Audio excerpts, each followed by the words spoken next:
6 p.m. in Bertois, that is in the East region of Cameroon. Good evening, televiewers. Thank you so much for joining me on today's edition of the 6 p.m. Primetime Newscast. For presentation, I am Immaculate Fogwe. Exams could not be written in some remote areas in Anglophone Cameroon due to the over 6-year-old armed conflict. At least 197 primary 6 pupils in Konye had to be transported to Kumba for them to take part in a written session of the first school living certificate examination, which started across the national territory. A divisional officer and an international referee are among several persons accused to be involved in match-fixing affair during the Elite 1 and 2 championships that recently ended. It is alleged they were part of a group that knew the outcome of matches before it comes to an end. Smart Jikange will be giving us details in the course of this newscast. Those are major stories. Stay with us for details and more.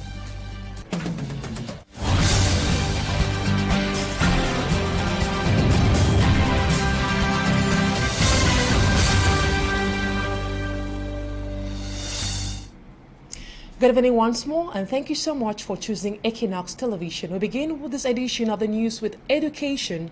Several Class 6 pupils answered present in most examination centers visited today. In Bepanda, Aquano, Newtown, Aripo, all these candidates respected exam rules and expressed determination to succeed. Our reporter, Asia Lucy, visited some of the centers and now reports how day one looked like. Candidates of Bepanda, Aquano, Newton, Aripo sub-centers concentrated on their scripts. They are writing their very first official examinations. Like in other centers visited, the pupils began with mathematics paper 1. We respected the examination instructions. Everything was put into place as given from the hierarchy. The candidates for my sub-center, I had 748 candidates, 4 are absent, then 748 are present. And it started with mathematics 1, and everything is going on normal, without any problem. The invigilators and chief of centers went round the classrooms to make sure the pupils are seated in order of names and numbers. The regional delegate for basic education visited some centers in the Wuri division to ensure exams started smoothly. I move around many subdivisions in this Wuri division. I remarked that students are present, invigilators and all the actors are present. I'm happy to see that all instruction given by the Minister of Basic Education during the central meeting in Yaoundé were on the field. And this means that all the meetings we attend in the devolved services were fair. While candidates from sub-centers expressed determination to succeed in their exams. In Bepanda, like elsewhere, the pupils began with mathematics paper 1 and 2, dictation, handwriting, English language 2, ICT, sports and physical education. Though some sub-centers recorded a number of absences, it was a hitch-free start of the first school living certificate and the certificate d'études primaires for the French subsystem of education. And still in education, despite the over 6-year-old armed conflict ongoing in Anglophone Cameroon, at least 196 Class 6 pupils living in Konye braved the security odds by traveling to Kumba in order to take part in the written session of the first school living certificate examination, which started on Tuesday across the national territory. Authorities say it started hitch-free in the town of Kumba, that is in the southwest region of Cameroon. Details with Mala Glory. Konye is one of the localities badly hit by the Anglophone crisis because of the high rate of insecurity. Over 196 candidates dressed both in uniforms and assorted wares were transported from Konye to Kumba so they can write their first school living certificates with some level of security. Despite the heavy rains and muddy streets, the pupils still make their way to the examination center. Unfortunately, we had rains over the night. I think that is the only difficulty we can say we have, because children came, the whole place is muddy, and they had to change up. That took us some few minutes before 7 o'clock when we started with devotion. The Inspector of Basic Education, who was present at the center, noted that the numbers increased tremendously this year compared to last year. We have 2,625 candidates that registered in this subdivision. And we have a total of 2,584 candidates that are sitting in. And so therefore we have 41 absences from all the sub-centers. The exams, which started hitch-free in Kumba, according to the inspector, is running from the 6th to the 7th of June 2023.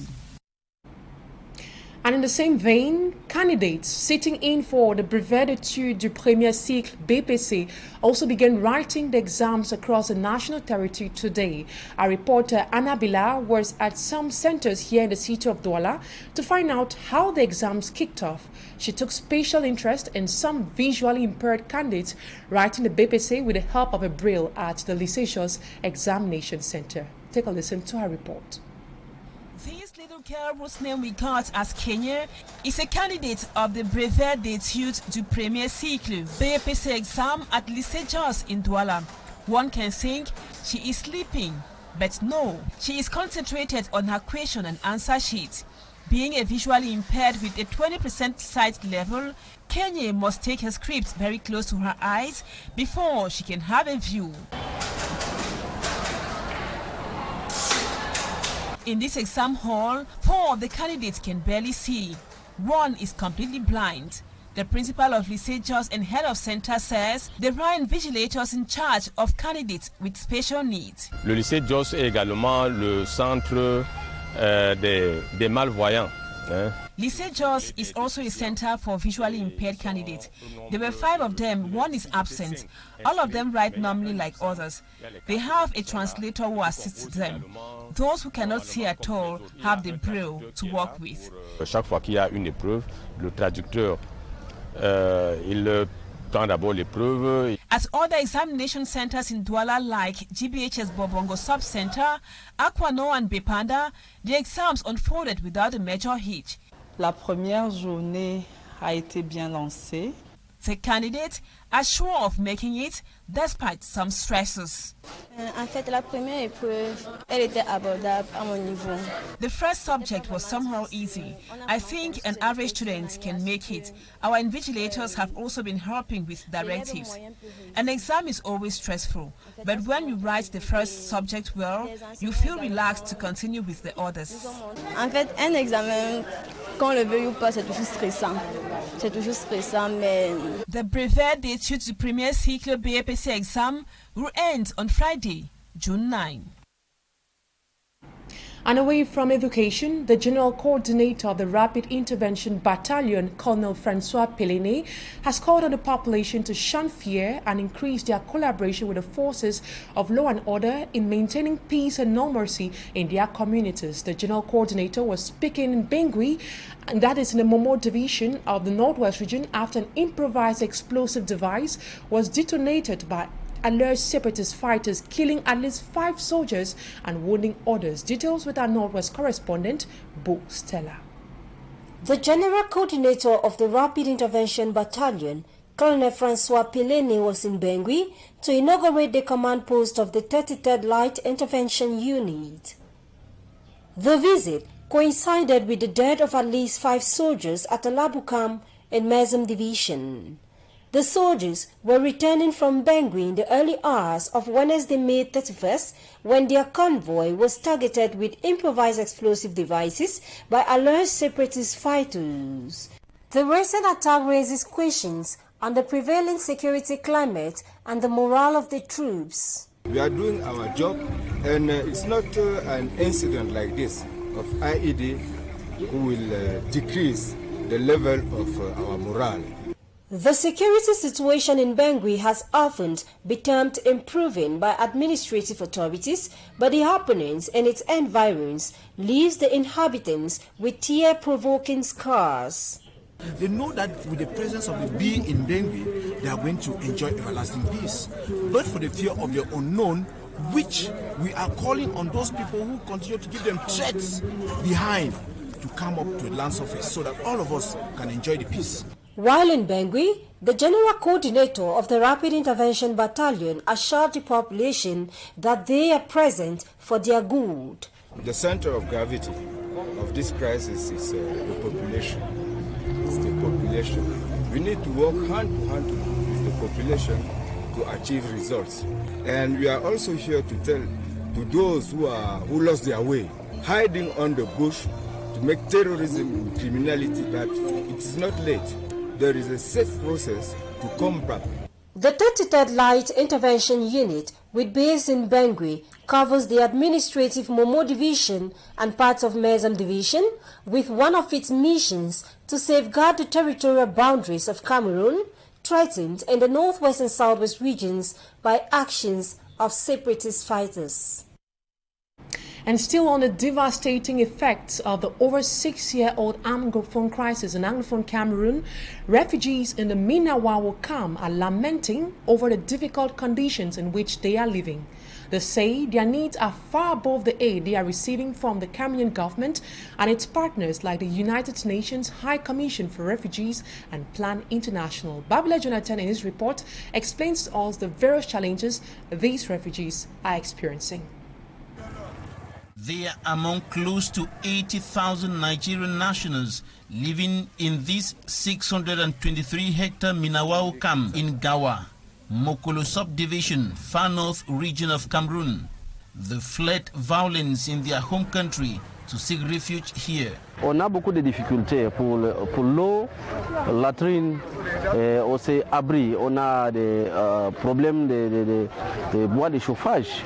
Their health needs are growing day by day. With limited resources, the medical team of the United Nations High Commission for Refugees is pressured beyond capacity. Les difficultés que nous avons ici relèvent de la mobilité des patients, des parents, de la communauté. Nous avons aussi la logistique qui n'est pas aussi adéquate. Nous avons les difficultés pour réaliser les postes de santé, les différents axes de vaccination intensive. After visiting the camp, the senior divisional officer of the Mayo Chanaga division, Tam Likeng Richard Marcel, said Le gouvernement camerounais donc accompagne. The Cameroon government and its partners are taking care of the health, hygiene and sanitation, education and security needs of the refugees. Some of the refugees have been empowered by national and international non-governmental organizations to do business and agriculture to feed themselves, their families, and even the refugee community and beyond.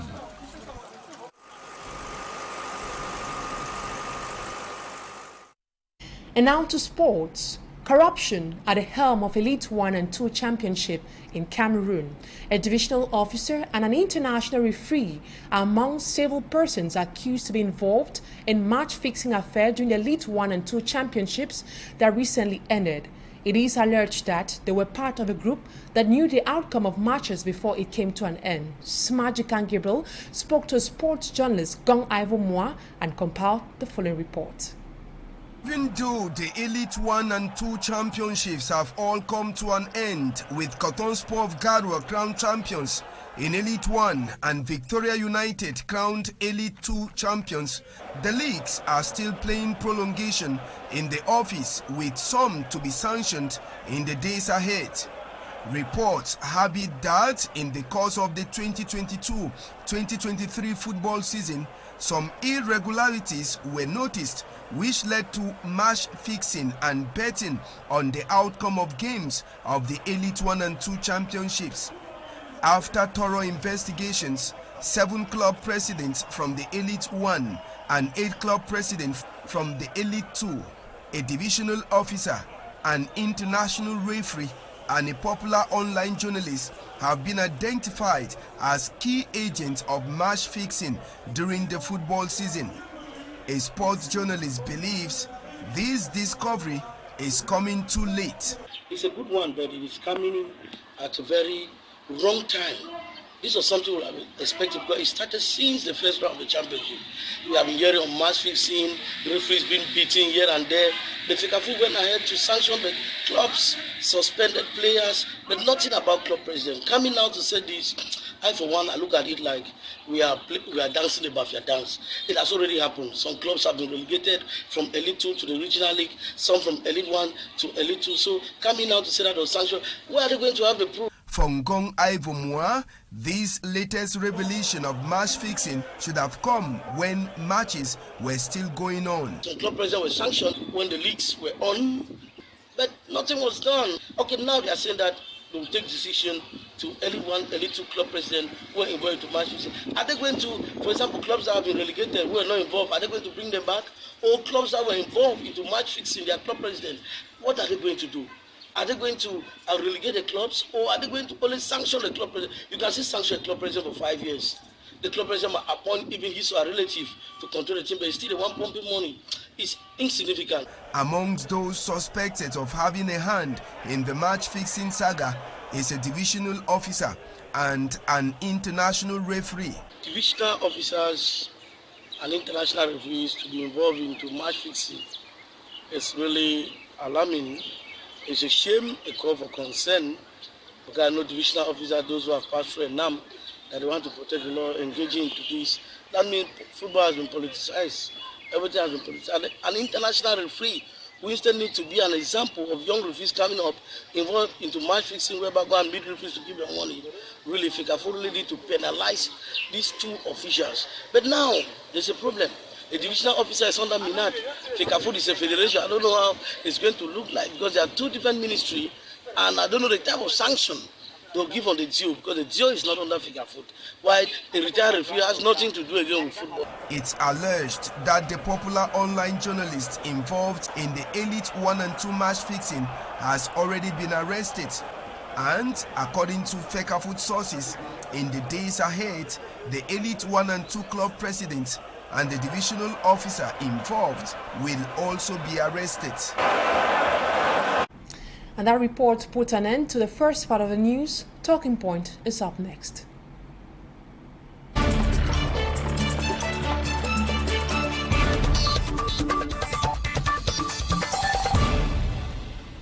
Thank you so much for staying with us on the second part of the news. Today we'll be talking about environment and how we can better protect our environment. Plastics have been indispensable in our daily lives for the past decades. It's no secret that plastic is bad for the environment, given that it takes hundreds of years to decompose, and in the meantime, it pollutes our environment.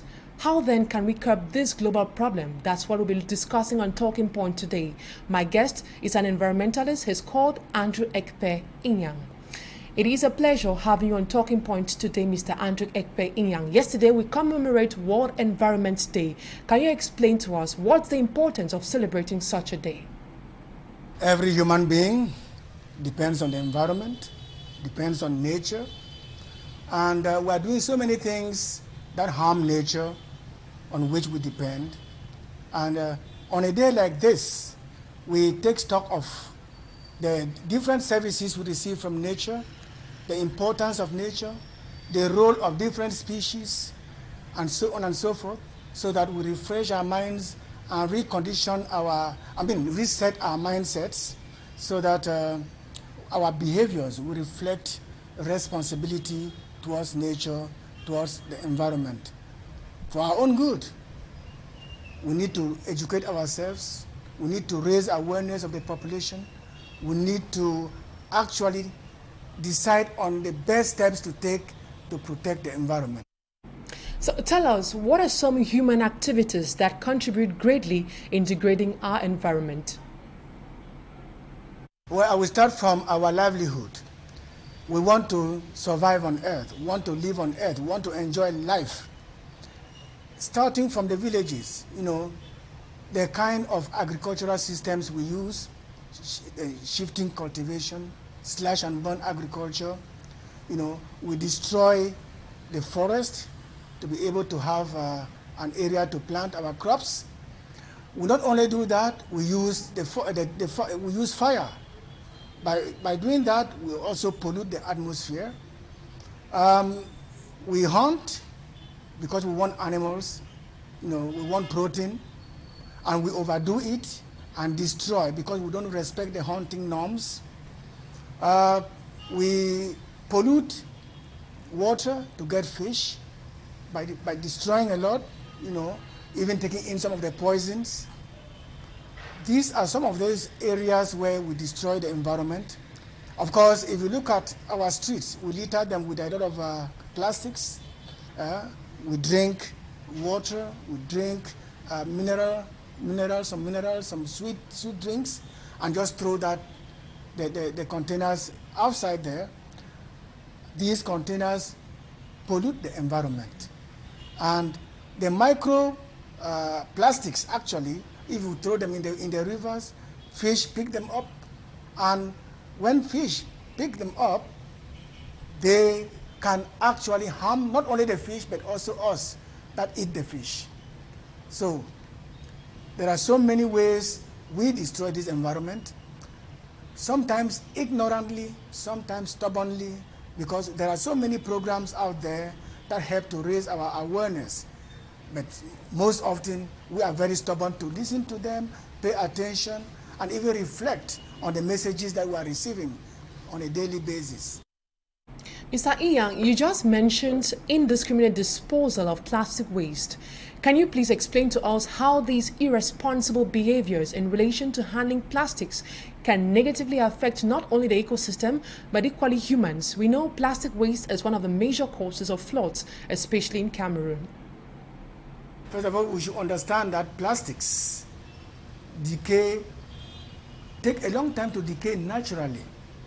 And when they meet the soil, for instance, they prevent aeration. That means air circulation in the soil.